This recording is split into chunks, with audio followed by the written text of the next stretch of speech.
Alas 10:40. Nagising ako, hindi ako makatulog. Kaya guys, ito lang ginawa ko. Nagbabad ako ng atay. Nagyan ko ng vinegar and oyster sauce. Saka toyo.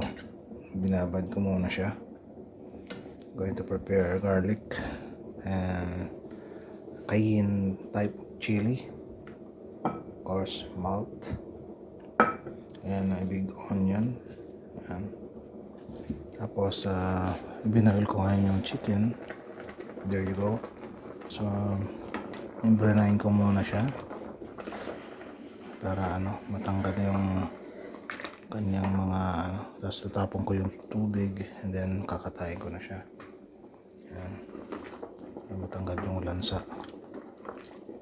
Yan yung ginagawa ko bago ko siya iloto. Ayan, chachap-chapin ko mamaya yan. So we're going to lessen now the power. Switch off for time for safekeeping. Safekeeping tuloy. For safety. While we're going to do this one.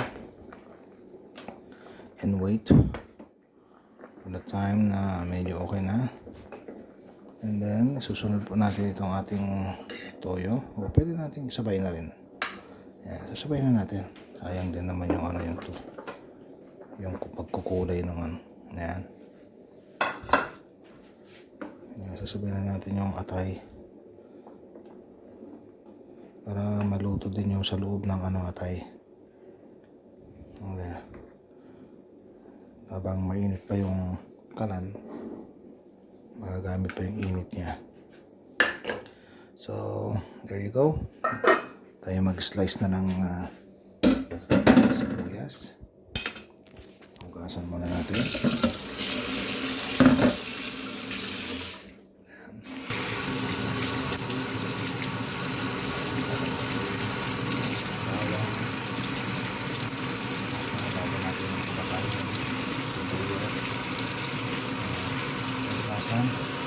Before we're going to chop it, we do not know what kind of chemical they put during the travel time.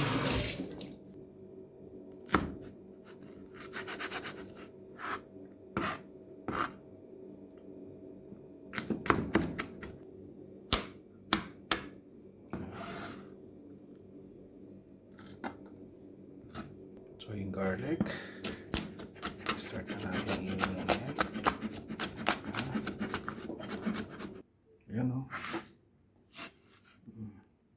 garlic,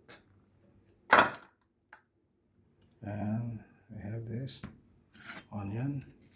There you go. Hop it.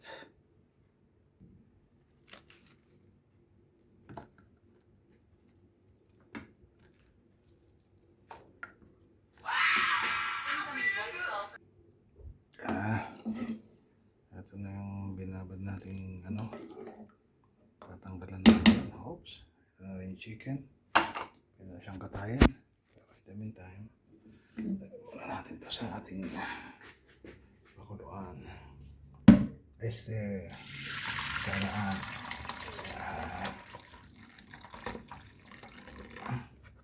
so, yan na yung natira. Ito yung tapon natin yan. Salahin ulit.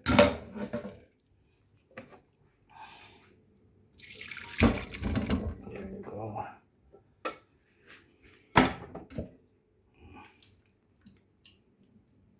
Lagyan natin sa bowl. Yan. Ito naman. At ikakat. Kakatayin into 2 pieces. Dahil po ang ating scissor spread.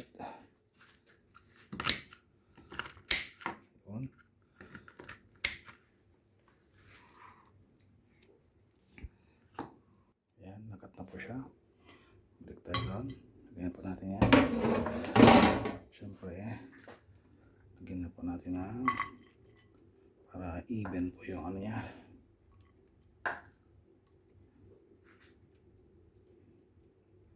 Natin yung chicken and legs, paghiwalayin. Ouch, ouch, mainit.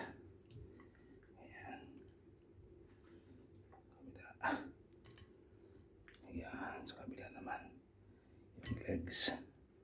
Saka natin ilagay yung chicken. Maraming garlic because I like garlic. Garlic helps you to what? Okay. Ilagay yung sibuyas. Hiwa-hiwalayin sibuyas. So there you go. We have some pepper. Right. Some oyster sauce. Yeah. Make it swirling like that. Okay. Soy sauce. Just like that. Alright. Put it more. And organic brown sugar. A little sprinkle on that. There's some bay leaf there. So I'll put the bay leaves just like that. Some seasoning. Okay. And some butter. Some oil. From the rice, there you go. Then add some butter. So I can put the butter from here so that when it melts, it will be nice. There. This is the unsalted butter. Yeah. It will be good to be there. So there you are. Switch on the light. Let the oven into 240 degrees centigrade. Okay, we have some mint. That's the mint. So put the mint something like this. It will give aroma to the chicken that we're going to make. So do it like that. So there you go. Now we will add our carrots. Okay, put it like that. Distribute the carrots. Yeah. And chili. Yeah. Of course, the last thing, paper the ball, malt. Yeah. Give me some. Or salt, topping, little salt. There you go. Now it's time to cook with the pasta. So boil it here, then put it inside. So let's get this thing inside now. So we're going to use aluminum foil. And now to make aluminum foil.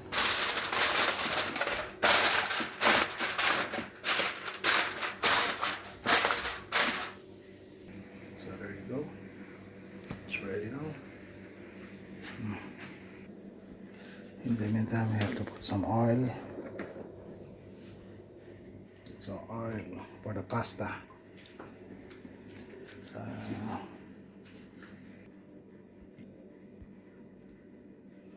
let's go. Open it up. There, it's hot now. Put this thing inside. Where we can cook this. Hasta la vista. See you around on the next video.